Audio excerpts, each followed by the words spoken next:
Alright, I want to show you how to determine which property is in action when you're doing some of these homework. So I just want to quickly and briefly show you how each of these 5 properties work. So we have the commutative property, the associative property, the identity property, the inverse property, and I think the most important of them all is this last one because it's used in a lot of higher math classes, the distributive property. So let me just take a quick second and show you how each of these properties work. Now the first property is called the commutative property, not commutative property. I hear that a lot from students, but it's the commutative property. And I know this is not an English lecture, it's more of a math. But if I was to ask you what the root word was, you'd see it'd be commute, right? Which means to move. I used to work for a company in a major city here. And I used to, instead of driving in on the turnpike, I used to take the commuter rail, the purple line, the MBTA.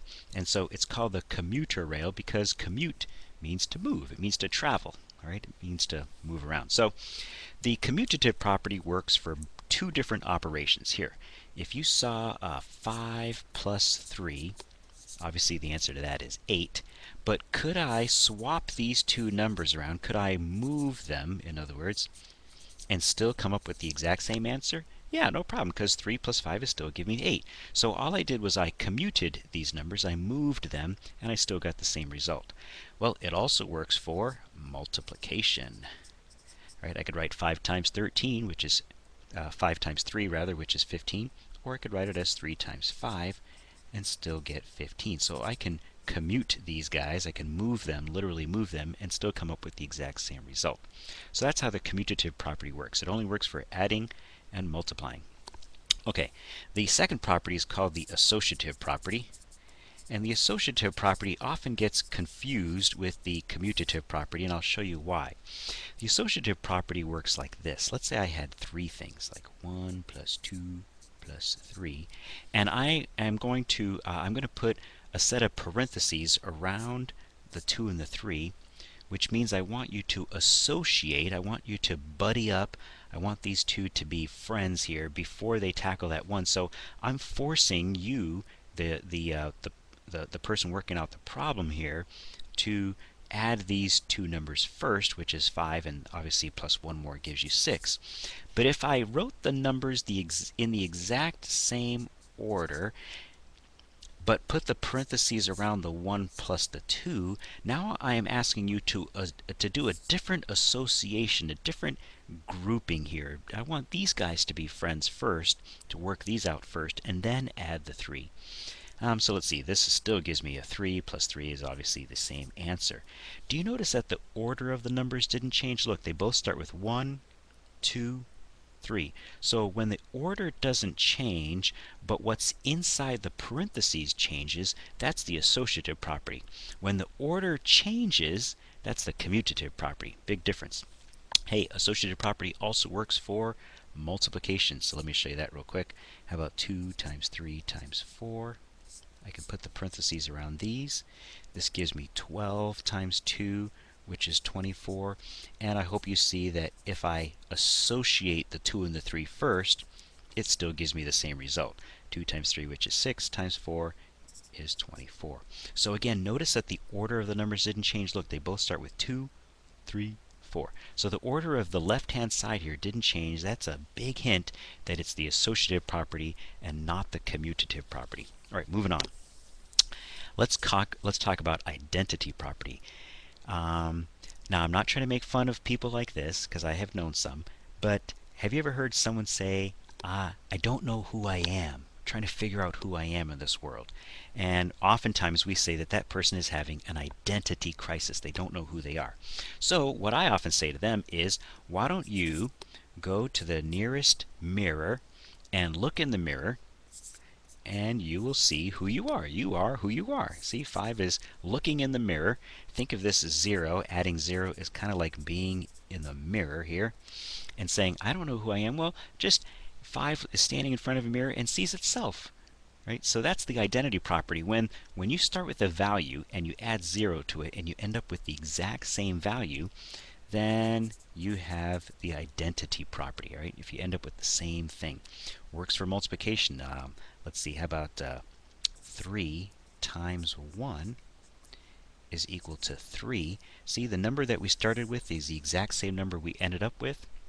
So in this case, the 1 is acting as the mirror. Right? 3 doesn't know who it is. It's standing in front of a mirror and it sees itself. So when you're adding, it's 0 that you add. It's the mirror. When you're multiplying, it's 1 that you multiply by. It gives you the exact same number. So that's how the identity property works. If you start with the same number and end with the same number, you have the identity property. Oftentimes that one is confused with this property called the inverse property. Now the way this guy works is, let's use 5 again. If I add to 5 a negative 5, I'll get a 0 value. So we say that these two things here, 5 and negative 5, are inverses of each other. They're inverses of each other because it gives me a result of 0 when I add. Right? So do you see that I used 0 up here for identity, but I ended up with the exact same number I started with? Do you see here for inverse, these two numbers, we say in math, kind of cancel each other out, and I end up with a 0? That's called the inverse property. It also works for multiplication. Now, the way multiplication works is I'll have 4/5 times 5/4, and I'll get a 1 out of that if I multiply them. We say in this case that these guys are inverses of each other. Maybe a fancier way to say that is that they are reciprocals of each other. Reciprocals. Okay, so if you end up with a 1 and you are multiplying, or a 0 and you are adding, that's the inverse property. In the identity property, you're adding 0 to a number and end up with the exact same number you started with. Hopefully that's a little bit more clear to you now for identity and inverse properties. All right, and the last one, the most important one of them all, is the distributive property. This one's kind of easy, but still, you know, let's see here, I'll make up p minus 4, something like that. Still, this is, although this is probably the easiest one of them all, it's also, I think, the most important one of them all. And there are two things to remember when you're using the distributive property. The first thing is the math operation that is being involved here is multiplication, right? This is going to be 5 times p, there's my minus sign, and it's also going to be 5 times 4. Okay, so the math operation that happens with the distributive property is multiplication. That's 5p minus 20. I guess you could write it that way if you wanted to. Okay. The other thing too is notice that I had a set of parentheses to start with, and once I distribute that 5 to both of these terms inside, I don't have a parentheses anymore. So once you distribute, the parentheses are gone. You got to remember that as well. Okay, so now I've shown you all 5 of those properties. Why don't you take a look at this short quiz I just made up here, right? Short quiz, and pause the video for a second and see if you can figure out which property is in action in each of these 7 cases. So hit the pause button right now and take this short little quiz. I'm going to give you the answers in just a second. Okay, so let's see. If you're back now and you're looking for the answers to these, I'll go through this very quickly. You should have had an answer of commutative property for the first one. All right, because we just swapped those two numbers around. You see that? We swapped 5/7 and negative 19 right there.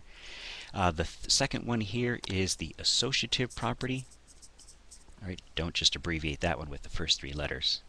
Hey, get that joke? Okay, anyways, that's the associative property because look, the order of the numbers didn't change. Negative 5, 12, 8. Negative 5, 12, 8. Okay, this one here is definitely the inverse property because we were multiplying these two things, and look, we ended up with a 1.